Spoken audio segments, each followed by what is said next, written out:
Hi guys, this is Connie, back for more Connie Reads The River by Gary Paulsen.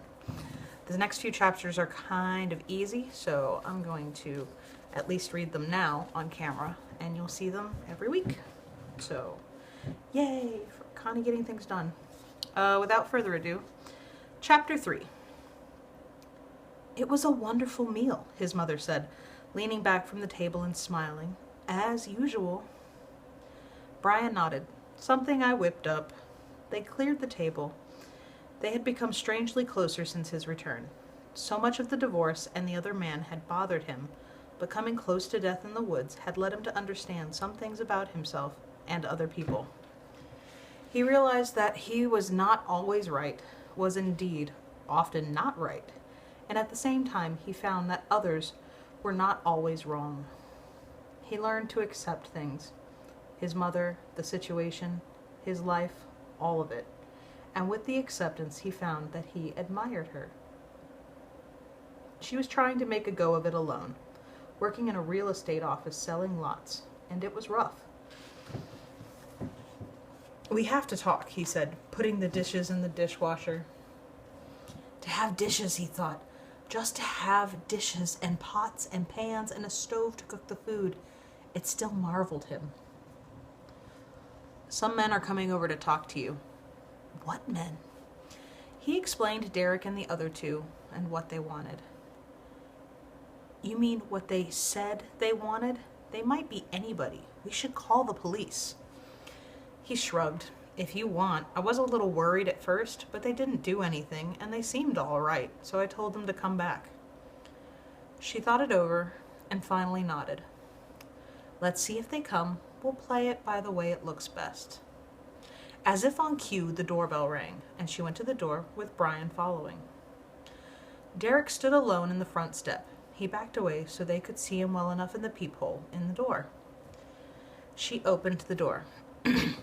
Hello, I'm Derek Holster. My son told me about you. Weren't there two others? We thought one man would be less pushy. They stayed in the motel. Please come in. We'll have some coffee. Derek followed her, and they sat down at the dining room table, and Derek explained to Brian's mother what he wanted, all that he had told Brian. We would control the operation closely, he said, and take every precaution possible. Of course, we wouldn't do anything without your permission, and Brian's father's as well, Derek concluded. His mother sipped coffee and put the cup down carefully. Her voice was even, as if talking about the weather. I think it's insane. Brian half agreed with her. In all the time since his return, he had had dozens of kids and not a few adults say how much they would have liked to do it, to be marooned in the woods with nothing but a hatchet. But they always said it when they weren't over a block and a half from a grocery store. Usually in a room with lights and cushions on a couch and running water. None of them had ever said it while they were sitting in the dark with mosquitoes plugging their nostrils or night sounds so loud around them that they couldn't think. To want to go back was insane. And yet there was this small feeling, a tingle at the back of his neck as his hairs went up. I know it sounds strange, but Brian has had a unique experience, Derek said. He set his cup down carefully on the saucer. It could save lives if he would help us. It's still insane, Brian's mother shook her head. I don't think you have the slightest idea of what you're asking. You must realize that for the time Brian was gone, we thought he was dead. Dead. We were told by experts that he couldn't possibly still be alive, and then we got him back. Back from the dead. And now you're asking me, his mother, to send him back out there? Derek took a breath, held it, let it out. Don't you see? That's exactly why we must do it. Because he was thought to be dead and lived. Because he did something nobody else could do.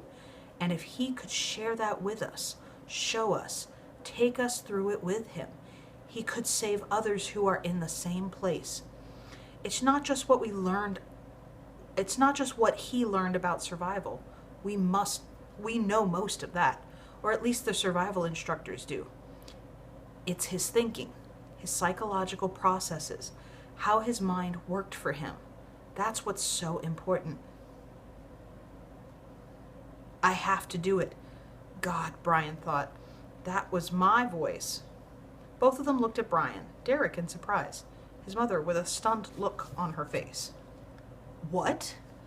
Brian leaned back. I know, Mother, but he's right. I learned something there about how to live.